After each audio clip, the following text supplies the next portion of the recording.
So we've had another wonderful week. It was windy as albeit this week.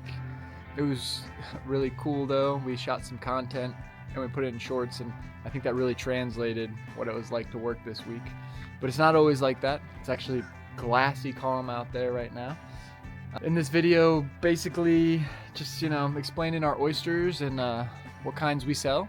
What we're actually doing here on YouTube is we really want people who enjoy oysters to know where the farmed product can come from. We're gonna be putting out just a lot more information about a lot of other oyster farmers, different techniques, and we would just really want to get the word out about oysters. It's one of the most sustainable proteins. They filter 50 gallons of water a day. They create habitat. It's a protein that we can scale, and if we need to feed 9 billion people, we're gonna need a new protein on the menu. And I think oysters makes a great case for that. So what we're on YouTube doing is just trying to spread the word about oysters in general. I don't get to go out and see cattle farms in the Midwest. I watch them on YouTube though. So that's what we're doing on YouTube. Videos is going to be a little bit of investment of time. So that's kind of the next year. We're going to just try and really put what oyster farming is onto YouTube. And we can get some more oysters eaters out there. They say that the reason that demand went down is because we ate all the supply historically. So what if we now have a supply that can go with demand? So I think more people need to know that. That's a potential future that we could live in, where oysters could be plentiful and cheap. And this YouTube channel hopefully will be the start of that. Or it could get some people thinking about it, and they might do something. It's not gonna, probably won't be us to get oysters cheaper than chicken. Maybe probably one of y'all. That'd be sick. So this video is about our oysters, my really cool aunt, and hope you have a good week. Thank you for your time. The more watch time that we have, the better it is. So thank you. If you really enjoy this video, just watch it till the end. I'm gonna try it. Whoa. Yeah, if you don't have Not the consistency I thought it was frozen ice. If you had one recommendation for Crystal Coast, what would it be in our day-to-day business? Ooh, keep going in the direction you are going, because this is magnificent. Alright, so I figure it's time to introduce you to the 3 oysters that we actually do sell and how we make money at Crystal Coast. So we got 3 different types of oysters. First up, Ikiga. This is a smaller oyster. It's actually our newest oyster. Super easy to shuck. I mean, it is just like, we designed this oyster for the raw bar. This oyster also is an oyster with a purpose, but super easy to shuck. I'm gonna say like 2.5 inches will be the largest this oyster will be. It's really only designed to be eaten raw. But the cool thing about this oyster is that this oyster, part of the sales go to protecting this river right behind me. This is more of like kind of a passion project oyster. We don't actually make really any money on it currently. But we say basically the proceeds of this oyster are the river's to spend and however it deems necessary to keep the river safe and keep it healthy. All right. Our next oyster, this is the oyster we've been growing for the longest. This is the OG, the fat belly. We've been growing it for about 6 or 7 years. Ooh, yeah, it's a medium-sized oyster. It's got a little bit of girth to it. It can be used for both a raw oyster, that's what we were originally selling it as, but it's a good size, so it can be used as a griller or cook too. Also should be pretty easy to shuck. Okay. Going to be a nice full meat in it, and it is going to be,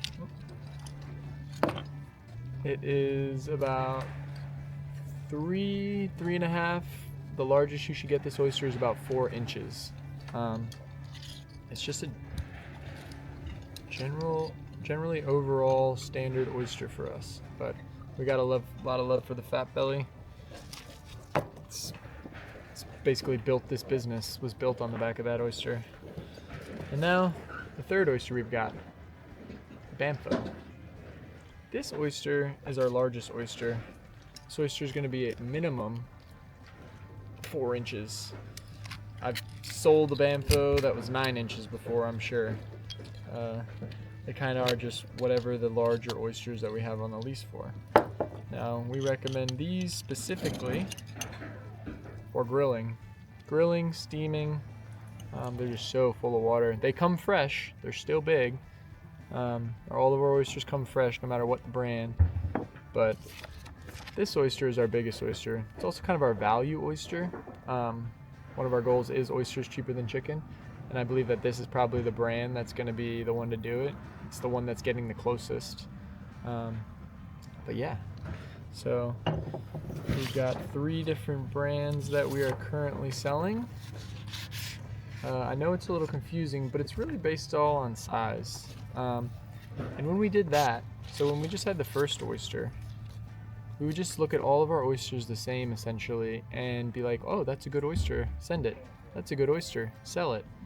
Well, the problem with that is you'd see some really small ones that were beautiful and you'd see some that got away from you that were larger.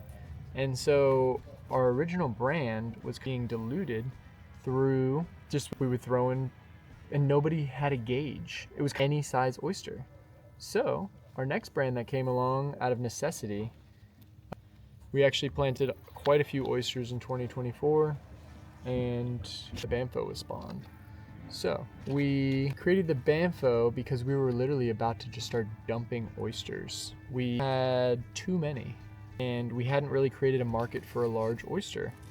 So we eventually decided that we were going to make the investment, completely separate it. Instead of just calling it a larger fat belly or XL fat belly, we were going to create its own brand and see if there was a market for it. This oyster is sold in 50 counts. They're so big, 100 count would just be too unmanageable.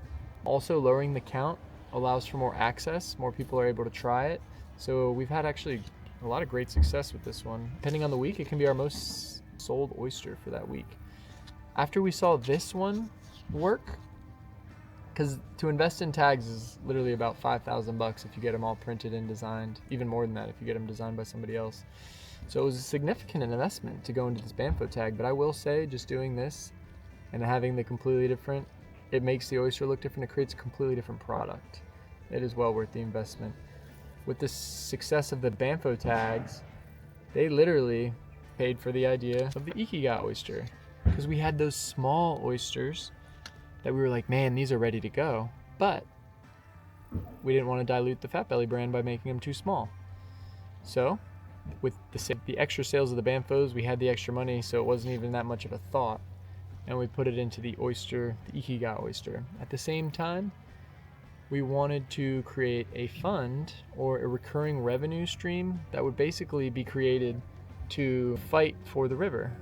What that means is it can either buy land, it can help support farms that need to, because the more farmers we have, the better the water is. Also, the Newport River is connected to every other river. So if there's ever, a situation that needs donations, wherever we feel that the river would want the money invested, that's what this is for. I know it sounds like a scam, but it's helped us create a fund that we're using to actively protect the river and fight and really lobby for the river. That's ultimately what it is. It's a lobby fund for our river specifically, but in general, every river. So, creating 3 brands, if you're a farmer, probably not a bad idea. You can break them up into different sizes, but the sizes is what separates them, but they've all got their own special idea and purpose. It's all the same oyster, a little bit of different finishing techniques, but it's mostly size. So, and here's something interesting. They actually do taste different from each other. The smaller one has a larger abductor muscle to the meat size. So, you see the abductor to meat size? That, compared to our big boy, there's a lot more meat to abductor. This one is sweeter. It's got more of that scallopy because there's a larger portion of abductor in there. This one's got more meat, and so there is actually a different flavor. This one will also hold a lot more water. So when you're slurping it, it'll be a lot more salinity. If you are grilling this thing and they're so fresh, this thing will literally just fill up with water. So you're gonna want to dump it a few times before you grill it, because the thing will just refill up with water. You don't want to grill anything in a pot of water. It'll be like stewing it. But yeah, that's kind of our oysters, and that's how we make money at Crystal Coast. Keys, couple of bellies, couple of bamfos. Which one are you picking at the raw bar? Oh, that's a pretty one. To make the prettiest plate of oysters for my aunt when she gets here. She's always answered my phone calls when I needed help with my business. So only the finest for her. But this is number one. Yeah, it's gonna be a good night. It is gonna be a very good night. Can I just say something, Freefall? Yeah. Yeah, it's been my privilege to hear about your business as it's growing and to be a small part of that. And I love the connection of everything you're doing, because it's all good for the environment and it's feeding people and it's so kind-hearted. It's this approach to business that I think is so unusual, and I really admire it. And I've learned a lot by watching you grow, and just really super proud to be your turtle aunt. Absolutely. So when I say business advisor, like I probably, try and get a hold of her a couple times a month, and any business questions. So just like seriously having a group of advisors, which people have always told me to have. And so just 5 people you trust, different shapes and sizes. Sometimes a turtle's the one you need, so.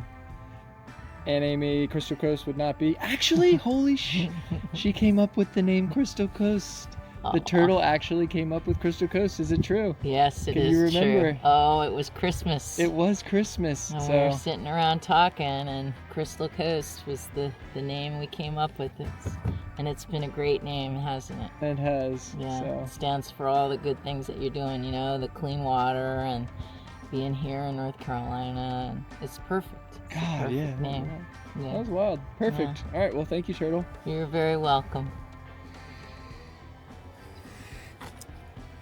This is a 100-count bag of Ikis. Just grabbed a random one out of the fridge. This is what they're looking like this year. Super easy to shuck. That's what they're looking like outside of their shit. Little fat nugs. And you can shuck them and keep your white sweater clean. This weather is fitting for a closing to this week. It was a beautiful, windy, rainy week that we survived and got stronger from. Thank you so much for watching. We got another video coming next week, and we should be putting out some really cool shorts of like what's going on this week. I did just get a camera strapped to my chest, to my head, so a lot more the hands, or just, I don't know, a lot more of that kind of video on shorts. Maybe some 3-minute videos, I don't know. The watch time on those is better than on the longs by a lot. So, we'll see. Thank you. My advice, first of all, is be you, because you are just like, you are knocking it to the sky. Really, it's great. And I think you have in your gut and your heart the best advice I could give you, really. I do, because you've answered my phone calls when I need it. Yeah.